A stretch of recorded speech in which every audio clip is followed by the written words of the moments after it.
സ്വാഗതം. നമ്മൾ ഇന്ന് സംസാരിക്കാൻ പോകുന്നത് കേരളവും മദ്യവുമായുള്ള ഒരു ബന്ധത്തെക്കുറിച്ചാണ്. ശരിക്കും പറഞ്ഞാൽ കുറച്ച് സങ്കീർണമായ ഒരു ബന്ധം തന്നെയാണത്. നമ്മുടെ കയ്യിലുള്ള ചില ലേഖനങ്ങളുണ്ട്. അതിൽ ഇതിൻ്റെ ഒരു ചരിത്രം, പിന്നെ സർക്കാരിൻ്റെ പോളിസികൾ, ഇപ്പോഴത്തെ ഒരു അവസ്ഥ എന്താണ് എന്നൊക്കെ പറയുന്നുണ്ട്. അപ്പോൾ നമുക്ക് ഇതിലൂടെ എല്ലാം ഒന്ന് പോയിട്ട് എന്താ പറയുക, കാര്യങ്ങൾ കുറച്ചുകൂടി വ്യക്തമാക്കാനൊന്ന് ശ്രമിച്ചാലോ? ശരി. അപ്പോൾ നമുക്ക് ആദ്യം ഇതിൻ്റെ ഒരു ഹിസ്റ്ററിയിൽ നിന്ന് തുടങ്ങാം, അല്ലേ? പണ്ട് കാലത്ത് ഈ തെങ്ങിൽ നിന്നും പനയിൽ നിന്നുമൊക്കെ ചെത്തിയെടുക്കുന്ന കള്ള് അതൊരു സാധാരണ എന്താ പറയുക ഒരു നാടൻ പാനീയമായിരുന്നല്ലോ. വെറുമൊരു കുടിക്കാനുള്ള സാധനമെന്നതിനപ്പുറം ഗ്രാമീണ ജീവിതത്തിൻ്റെ ഒരു ഭാഗം, ചിലപ്പോൾ ആചാരങ്ങളുടെയൊക്കെ ഭാഗം, അങ്ങനെയായിരുന്നു അത്. പിന്നെ പോർച്ചുഗീസുകാർ വന്നു, ഡച്ചുകാർ, ബ്രിട്ടീഷുകാർ, അവരൊക്കെ വന്നപ്പോൾ റം, ബ്രാൻഡി അങ്ങനത്തെ പുതിയ ഐറ്റംസ് എത്തി. അതോടെ കാര്യങ്ങൾ കുറച്ചുകൂടി മാറിയല്ലേ? തീർച്ചയായും. ശരിക്കും ഈ കൊളോണിയൽ കാലഘട്ടമായപ്പോഴേക്കും ഡിസ്റ്റിലറികൾ വന്നു. പിന്നെ അതിന് ടാക്സ്, കൺട്രോൾ, അങ്ങനെ ഒരുപാട് കാര്യങ്ങൾ വന്നു. അപ്പോൾ പണ്ടത്തെ ആ ഒരു നാടൻ പാനീയം എന്നതിൽ നിന്ന് മാറി ഇതൊരു ഇൻഡസ്ട്രി ആയിട്ട് പതിയെ രൂപപ്പെട്ടു തുടങ്ങി. പിന്നെ ഒരു 20-ാം നൂറ്റാണ്ടൊക്കെ ആയപ്പോഴേക്കും കള്ള് മാത്രമല്ല, ഈ വാറ്റിയെടുക്കുന്ന ചാരായം, പിന്നെ ഇന്ത്യൻ നിർമ്മിത വിദേശ മദ്യം, അതായത് നമ്മൾ ഈ കടകളിലൊക്കെ കാണുന്ന ബ്രാൻഡഡ് ഐറ്റംസ് ഇല്ലേ, IMFL, ബിയർ, ഇതൊക്കെ ആളുകൾ ഉപയോഗിക്കാൻ തുടങ്ങി. അപ്പോൾ സ്വാഭാവികമായും ഒരു സൈഡിൽ സർക്കാരിന് വരുമാനം കിട്ടുന്നു എന്നുള്ളൊരു താൽപ്പര്യം, മറുഭാഗത്ത് ഈ മദ്യാസക്തി കൂടുന്നതിനെക്കുറിച്ചുള്ളൊരു പേടി, സാമൂഹിക പ്രശ്നങ്ങൾ, ഇത് തമ്മിലൊരു എന്താ പറയുക ഒരു തർക്കം അന്നേ തുടങ്ങിയിട്ടുണ്ട്. ഈ സർക്കാർ നിയന്ത്രണം എന്ന് പറയുന്നത് അത് കേരളത്തിൽ വളരെ സ്ട്രോങ് ആണല്ലോ. മറ്റു പല സ്റ്റേറ്റുകളിൽ നിന്നും കുറച്ച് വ്യത്യസ്തമായിട്ടാണ്. മദ്യത്തിൻ്റെ ഈ ഹോൾസെയിൽ, റീറ്റെയിൽ കച്ചവടമൊക്കെ ഇല്ലേ, അതിൻ്റെ ഏതാണ്ട് മുഴുവൻ കൺട്രോളും സർക്കാരിനാണ്. നമ്മൾ ഈ ബെഫ്കോ എന്ന് പറയുന്ന സ്ഥാപനം, കേരള സ്റ്റേറ്റ് ബിവറേജസ് കോർപ്പറേഷൻ, അവരാണ് ഈ IMFL ഡിസ്ട്രിബ്യൂഷനിലെ ഒരു മൊണോപ്പൊളി എന്ന് പറയാം. പക്ഷേ ഈ പോളിസികളിലൊക്കെ മാറ്റങ്ങൾ വന്നിട്ടുണ്ടല്ലേ ഇടയ്ക്കിടയ്ക്ക്. ഇപ്പോൾ 2014 തോന്നുന്നു, ഉമ്മൻചാണ്ടി സർക്കാരിൻ്റെ സമയത്ത് ബാറുകളൊക്കെ പൂട്ടിയത്.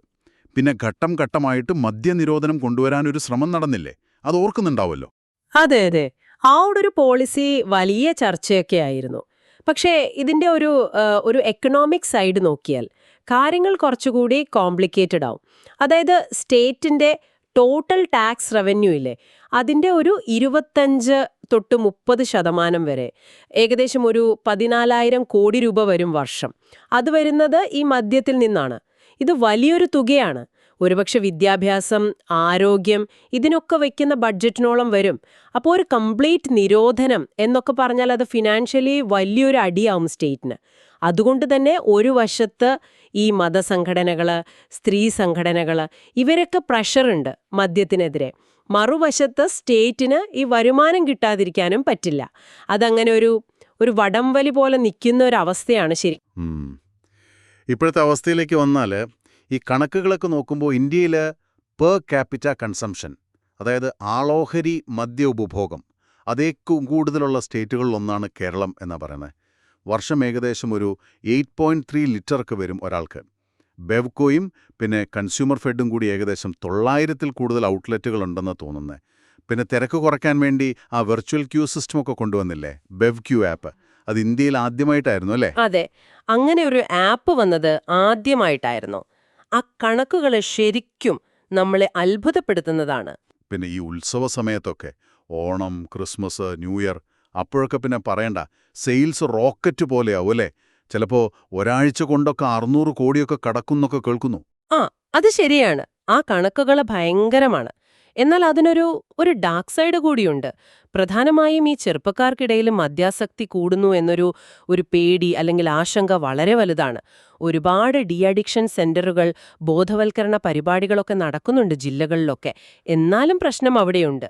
അതോടൊപ്പം തന്നെ ഈ സർക്കാർ നിയന്ത്രണങ്ങളൊക്കെ ഉണ്ടെങ്കിലും ഗ്രാമപ്രദേശങ്ങളിലൊക്കെ ഈ വീടുകളിൽ വാറ്റുന്ന ചാരായം, വ്യാജമദ്യം, അതും ഒരു വലിയ പ്രശ്നമായിട്ട്, ഒരു ഭീഷണിയായിട്ട് ഇപ്പോഴും നിലനിൽക്കുന്നുണ്ട്. ഒരുപക്ഷെ ഈ നിയന്ത്രണങ്ങൾ കൂടുന്നതിന്റെ ഒരു സൈഡ് എഫക്റ്റ് ആയിരിക്കാം അത്. അപ്പോൾ ഒരു വശത്ത് ഈ സാംസ്കാരികമായ ഒരു പാരമ്പര്യം പോലെ കള്ളൊക്കെയുണ്ട്, മറുവശത്ത് വലിയൊരു സാമ്പത്തിക ആശ്രയത്വം, പിന്നെ പൊതുജനാരോഗ്യം എന്ന വലിയൊരു പ്രശ്നം. ഇത് മൂന്നും കൂടെ ബാലൻസ് ചെയ്യാൻ കേരളം ശരിക്കും പാടുപെടുകയാണല്ലേ? അപ്പോൾ ഇനി മുന്നോട്ടുള്ള വഴി എന്തായിരിക്കും? പല അഭിപ്രായങ്ങളും കേൾക്കുന്നുണ്ട്. ചില വിദഗ്ധരൊക്കെ പറയുന്നത് കേട്ടു, കുറച്ചുകൂടി ഒരു കൺട്രോൾഡ് ആയിട്ടുള്ള പ്രൈവറ്റൈസേഷൻ ആവാം, അതോടൊപ്പം റെസ്പോൺസിബിൾ ഡ്രിങ്കിങ്ങിനെ കുറിച്ച് അവയർനെസ് കൊടുക്കുക, അങ്ങനെയൊക്കെ. വേറെ ചിലർ പറയുന്നു അതല്ല, സ്ട്രോങ് ആയിട്ടുള്ള നിരോധനം തന്നെ വേണം, സ്കൂൾ തലം മുതലേ ബോധവൽക്കരണം തുടങ്ങണമെന്നൊക്കെ. ഇതിലേതാണ് ശരിയെന്നുള്ളതാണ് ചോദ്യം. ഉം, അത് തന്നെയാണ് ഏറ്റവും പ്രധാനപ്പെട്ട ചോദ്യം. ഓരോ ഓപ്ഷനും അതിൻ്റെതായ പ്ലസ്സും മൈനസും ഉണ്ട്. ഇപ്പോൾ പ്രൈവറ്റൈസ് ചെയ്താൽ മദ്യം കൂടുതൽ ഈസി ആയിട്ട് കിട്ടുമോ? അതൊരു പ്രശ്നമാവുമോ? നിരോധനം വന്നാൽ അത് കള്ളക്കടത്തും വ്യാജമദ്യവും കൂട്ടുമോ? ഇതൊക്കെ ശരിക്കും നമ്മൾ ആലോചിക്കേണ്ട കാര്യങ്ങളാണ്.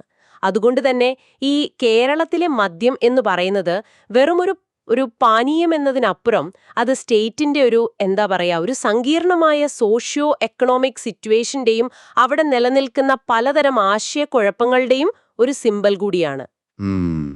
ഇത് കേൾക്കുമ്പോൾ നിങ്ങൾക്കും ചിലപ്പോൾ തോന്നിയിട്ടുണ്ടാവാം, ഇത്രയും പഴയൊരു ചരിത്രം, പിന്നെ ഒഴിവാക്കാൻ പറ്റാത്ത അത്രയും വലിയൊരു സാമ്പത്തിക ആശ്രയത്വം, ഇതൊക്കെ വെച്ച് നോക്കുമ്പോൾ സർക്കാരിന്റെ നിയന്ത്രണവും ഓരോ വ്യക്തിയുടെയും തിരഞ്ഞെടുപ്പും ഇത് തമ്മിൽ എങ്ങനെയുള്ളൊരു ബാലൻസാണ്, ഒരു സന്തുലിതാവസ്ഥയാണ് കേരളത്തിന്റെ ഭാവിക്ക് ഏറ്റവും നല്ലത്?